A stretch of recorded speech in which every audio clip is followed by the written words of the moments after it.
आपका है राजा अब्बास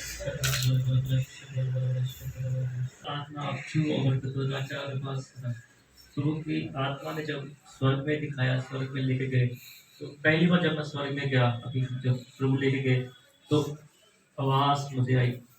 मुझे प्रभु ने बोला कि जब वापिस तुझे मैं दुनिया में भेजूंगा, तेरी रूह उस देश में डालूंगा, तो तूने पास्टर को आवाज देनी है, उस बोझ को जो तेरे ऊपर है, जो तेरा जिस तरह से मुश्किल में परेशानी में बोझ, उसको बोलना कि उस बोझ को वो उठाए। उस बोझ के द्वारा आशीष आशीष बढ़ेगी, पेट में आशीष बढ़ेगी। आप नहीं आए, कंटिन्यू आप नहीं आते, प्रभु ने मुझे बोला कि अगर प्रभु के साथ वफादारी और इसके प्रतिवासी साहब दोनों जैसे प्रभु चाहते हैं वैसे तकड़ी में रहे। मैंने डाला वीडियो पर यूट्यूब पे, लेकिन आपने किसी नहीं देखा, उस पर कमेंट वगैरह कुछ नहीं आया। प्रभु ने बोला कि आशीष एक बेटा आएगा और हो सकता प्रभु की तकड़ी में पूरे रहे तो प्रभु एक साथ 2 बच्चे देंगे। तो इसलिए प्रभु ने बोला इस बोझ को जब ये खड़ा होगा तो उस चीज़ को दिखा कि क्या है। तो उस चीज़ को भी मैंने इनसे आपस में बात नहीं की। अब सबने देखा कि आपस में कोई बात नहीं हुई, लेकिन ये बताया गया कि उस बोझ को कैसे इन्होंने अपने जिस्म में महसूस किया। ये होती भविष्यवाणी। कहीं टल्ले नहीं हम मारते कि प्रभु दिखा रहे हैं आपकी ज़िंदगी में ये होगा। प्रभु की आत्मा कभी अधूरी बात नहीं करती। हम कभी कुत्ते नहीं मारते। प्रभु की आत्मा का सहारा लेके उसकी ओर में कुछ किसी की ज़िंदगी को बहलाओ मत। किसी को झूठी तसल्ली मत दो कि तेरी ज़िंदगी में ये कॉलिंग है, तेरी ज़िंदगी में ये होगा। पवित्र आत्मा सब गुण है, वो आपको सब गुण बताते। अधूरी बात कभी आत्मा नहीं बताती। जो ज़िंदगी में कॉलिंग होगी प्रभु सीधी बताएंगे ये कॉलिंग, जो ज़िंदगी में कमी होगी प्रभु सीधी बताएंगे ये कमी है। तो जो इन्होंने महसूस किया, जब इन्होंने मुझे उठाया, सहारा दिया, उसके बदले में जो इन्होंने महसूस किया, जो प्रभु इनको आशीष देंगे वो ये बताएंगे। ये ये होता है अभिषेक। वो तो हर की जिंदगी में होता है। बोलते हैं ये हो गया, वो हो गया, ऐसे प्रभु की कॉलिंग है, ऐसे करो। जो कॉलिंग जो अभी इन्होंने बताया कि जो अनुभव परमेश्वर ने दिया है, आप उसके साथ अधीन नहीं रह सकते, उसकी वफादारी नहीं कर सकते, तो आज आप क्या कर सकते हो? ये चीज है। Hallelujah, hallelujah, hallelujah, hallelujah. प्रभु यीशु मसीह के जीवित समर्थी और मुकद्दस नाम में सबको जान से की। और सबसे पहले मैं धन्यवाद करती हूँ परमेश्वर के वैरी का, जो यहाँ पर हमारे लिए मजबूत है। सचमुच में परमेश्वर ने अपने जन को ठहराया हुआ है कि वे हमारे लिए दिन और रात प्रार्थनाएं करते हैं। सबने देखा कि वो कितने प्रॉब्लम में है। ये जो है प्रॉब्लम है खुदावन की तरफ से है। तो परमेश्वर ने उनको जो है वो हमारे लिए दिया है कि परमेश्वर ने उनको दिखाया है कि जिस तरह का मैं बोझिल हूँ इस दुनिया को लेकर, अपने बच्चों को लेकर, कि मेरा नबी जो है उस बोझ को महसूस कर सके।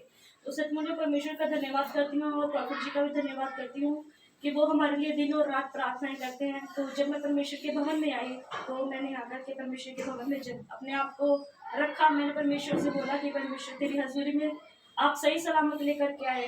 आपका धन्यवाद करती हूँ कि आपने हर मुश्किल से हमें संभाला है। कई बाधाएं आती है जिंदगी में, लेकिन परमेश्वर संभाल के रखते हैं और अपने भवन में आने के लिए परमेश्वर ने मौका दिया, मैं धन्यवाद करती हूँ। और जैसे जो था परमेश्वर का पवित्र भजन गाया प्रॉफिट जी ने, और उसके बाद उन्होंने बोला कि सब जन जो है घुटनों पर आओ और परमेश्वर का शुक्र अदा करो। जैसे ही शुक्र अदा करने की बात आई तो मैंने देखा, क्या देखी हूँ कि सर्वप्रथम मैंने देखा कि ऐसी जगह है जो बहुत ही सुंदर है इस दुनिया में। आप किसी भी फॉरेन कंट्री में चले जाओ, कहीं भी चले जाओ, आपको ऐसी सुंदर जगह कहीं नहीं मिलेगी जैसे परमेश्वर ने सुंदर जगह दिखाई। बहुत सुंदर जगह थी, बहुत सुंदर जगह। और उसके ऊपर सिंहासन था, परमेश्वर का सिंहासन था ब्लू कलर का, जैसे कि परमेश्वर के प्रकाश वाक्य में लिखा हुआ है कि उसका सिंहासन जो है वह नीलम का है।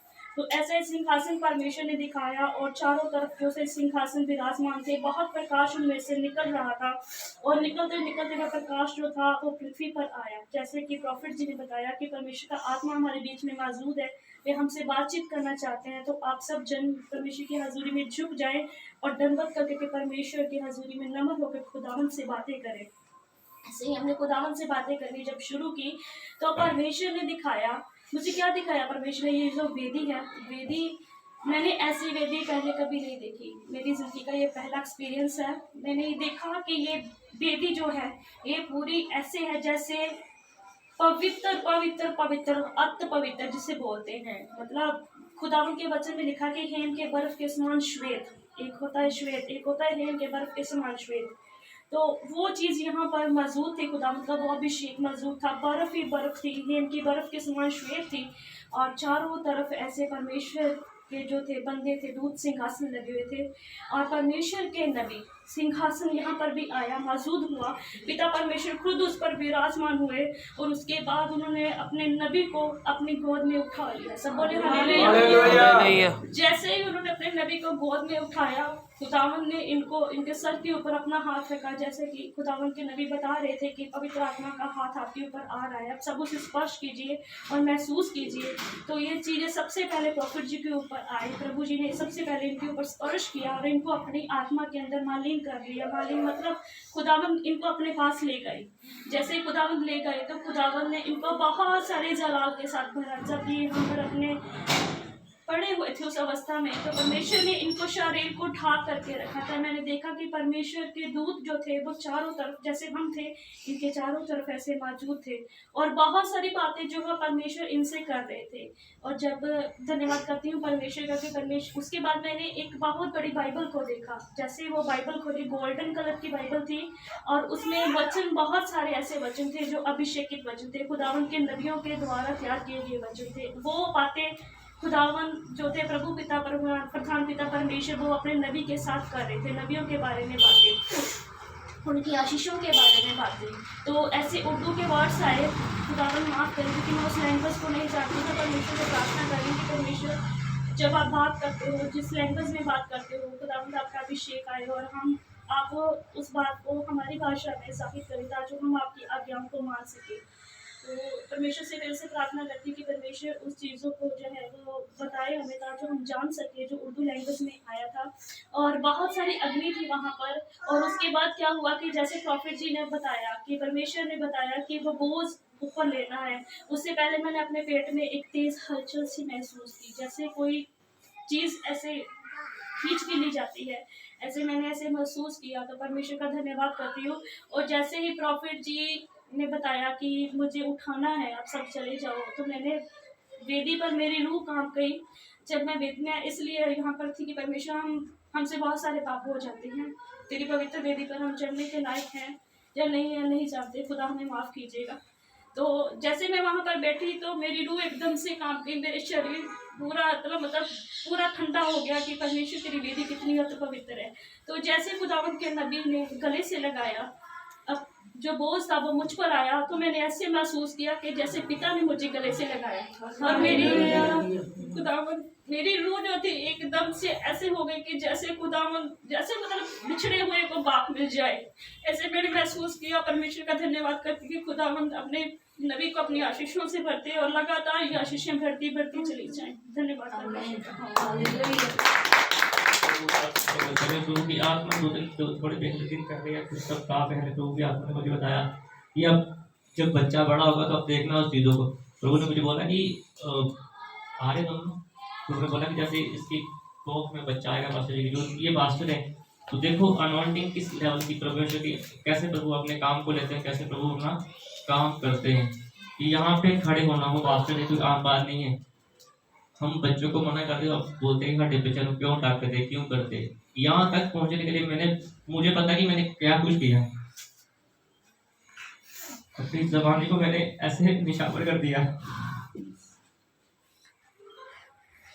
यहाँ तक पहुंचने के लिए।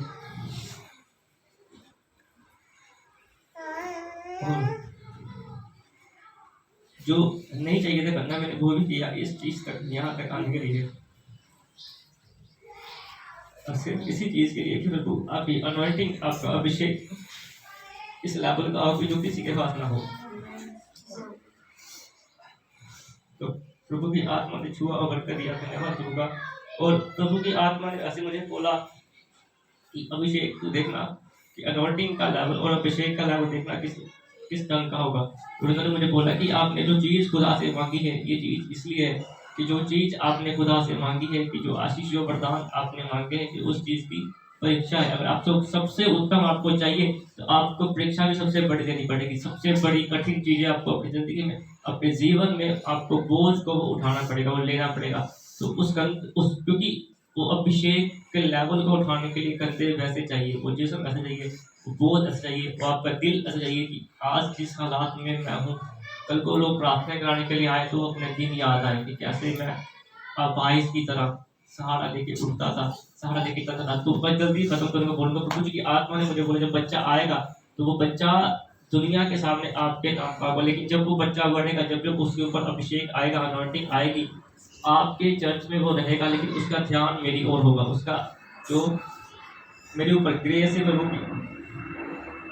जो अनॉइंटिंग अभी है, जब वो उस दुनिया में आएगा, ये अनॉइंटिंग और बढ़ जाएगी, तो वो उसकी दिल में एक खींच रहेगी। प्रभु की आत्मा मुझे दिखाती है, ये आपसे अलग करने की बात नहीं कर रहा, ये आत्मा से जोड़ने की बात कर रहा हूँ कि प्रभु की आत्मा मुझे दिखाती है ऐसे कि वो अब तेरे अभिषेक के पीछे ऐसे वो तेरे साथ सेवा करने की चाहना वो रखेगा कि मैंने आपके सामने, मैंने अपने मामा के साथ ऐसे सेवा करनी। प्रभु की आत्मा मुझे ऐसे दिखाती है। पवित्र आत्मा देखो अभिषेक ऐसे राजा रबास बल बल बल पवित्र आत्मा अभिषेक के तरीका करने राजा रबास पवित्र आत्मा अब छू लो और बरकत दो, अब छू लो और बरकत दो। राजा रबास अपने छू और बरकत दी, आपका धन्यवाद करता हूँ। आपको फिर तक हाँ जी, और कोई जिसकी जिंदगी में